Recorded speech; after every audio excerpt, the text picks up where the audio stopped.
Izboskan tumani Ichki ishlar bo'limi huquqbuzarliklar profilaktikasi bo'linmasi profilaktika inspektori Andijon viloyati Ichki ishlar boshqarmasi boshlig'i nomiga yozgan bildirgisida unga pora tariqasida pul taklif qilayotgan fuqaro haqida ma'lum qilgan. Ushbu shaxs 102 qisqa raqamiga kelgan murojaat bo'yicha unga nisbatan yuritilayotgan hujjatlarni rasmiylashtirmasdan ularni yo'q qilib, qonuniy chora ko'rmaslik evaziga 1000 AQSh dollar miqdoridagi pullarni pora sifatida taklif qilgan. Profilaktika inspektori ushbu shaxsga harakatlari jinoyat ekanligini tushuntirishiga qaramasdan pora taklif qilishda davom etayotganligi sababli unga nisbatan qonuniy chora ko'rishni so'ragan. Bildirgi asosida Ichki ishlar vazirligi shaxsiy xavfsizlik bosh boshqarmasi Andijon viloyati bo'yicha boshqarmasi xodimlari tomonidan departamentning Izboskan tumani bo'limi va viloyat Ichki ishlar boshqarmasi tezkor xodimlari bilan hamkorlikda tezkor tadbir o'tkazildi.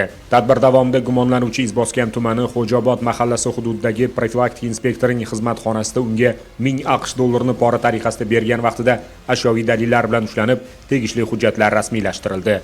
Holat yuzasidan departamentning Izboskan tumani bo'limi tomonidan Jinoyat kodeksining 211-moddasi bilan jinoyat ishi qo'zg'atilgan. O'z qasamyodiga sodiq qolib, fuqaro tomonidan pora tariqasida berilgan 1000 AQSh dollarini olmasdan xizmat vazifasiga vijdonan yondoshgan Izboskan tumani Ichki ishlar bo'limi profilaktika inspektori kapitan Azizbek Qo'ziyev boshqarma boshlig'ining 20 million so'm pul mukofoti bilan tantanali ravishda taqdirlandi.